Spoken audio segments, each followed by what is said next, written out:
But when they learned that Poker and Ada were retiring, they jumped at the chance to adopt them. So now both dogs will live with their respective handler and their families.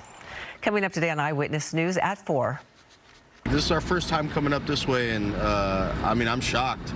This is where everybody in LA comes to. It's a race against time for drivers trying to get up to a popular campsite for the 4th of July. Traffic at a standstill for miles, the campground now at capacity. And piles of trash, even feces, found in the water of a local wash. We spoke to frustrated residents pleading for help.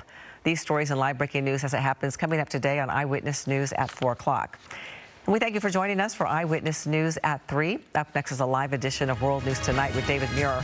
Remember, you can stream ABC 7 Los Angeles 24 hours a day. Find us online, on your phone, and on your TV streaming device. Just search ABC 7 Los Angeles. Hope you have a wonderful 4th of July holiday. We'll be back here in 30 minutes. We'll see you then.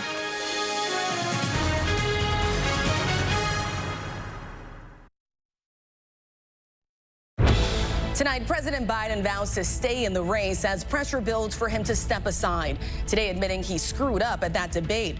And Hurricane Beryl storms through the Caribbean on a path that could take it to Texas. First tonight, President Biden under growing pressure to prove to his party that he can beat Donald Trump, admitting in a new radio interview that he screwed up in last week's debate ahead of tomorrow's one-on-one exclusive with ABC's George Stephanopoulos.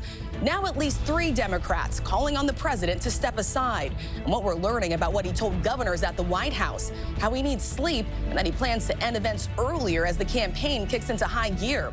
Selena Wang at the White House. Hurricane Beryl taking aim at Mexico and possibly the Texas coast. Preparations already underway after the Cayman Islands and Jamaica took a beating. The most powerful hurricane in Jamaica in 15 years. Desperate tourists at the airport hoping to get out. Faith Abube reporting tonight from Jamaica.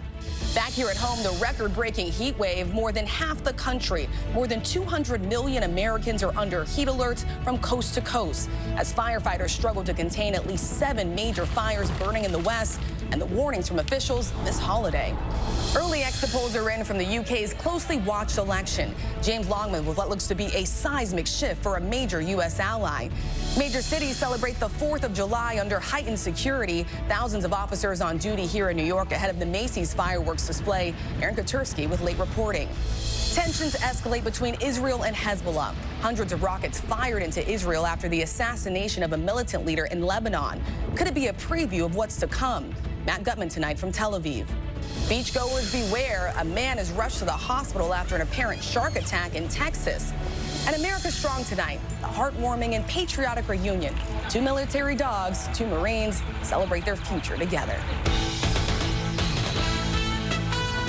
From ABC News World Headquarters in New York, this is World News Tonight with David Muir. Good evening, everyone, and thanks so much for joining us on this 4th of July. I'm Rachel Scott in for David. We begin tonight with the president vowing to stay in the race as another Democratic lawmaker calls on him to step aside after his debate performance.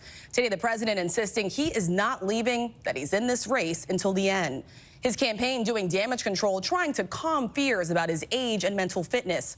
ABC News learning new details about that critical meeting between President Biden and Democratic governors at the White House. Sources say the president told governors he needs more sleep and wants to stop scheduling events after 8 p.m. He also revealed he had a medical checkup following the debate. Tomorrow, President Biden sits down with ABC's George Stephanopoulos for his very first televised interview since that debate, and what could be a make-or-break moment for the president. ABC senior White House correspondent Selena Wang leads us off tonight. Tonight, President Biden trying to reassure Democrats as his political future hangs in the balance. In radio interviews today, the president admitting he had a bad debate. I screwed up. I made a mistake. That's 90 minutes on stage. Look at what I've done in 3.5 years. In recent days, the president has blamed his travel schedule and a cold for his poor performance. During a meeting with Democratic governors at the White House last night, sources tell ABC News the president said he needs to get more sleep and work fewer hours, even suggesting he should end events at 8 p.m. Sources say the president also telling those governors he saw a doctor in the days following the debate last week to check on his cold, despite the White House telling reporters he hadn't received a medical exam. I believe in this man. I believe in his character. Today, California Governor Gavin Newsom campaigning in battleground Michigan, brushing off concerns about the president after that meeting. Joe Biden's our president.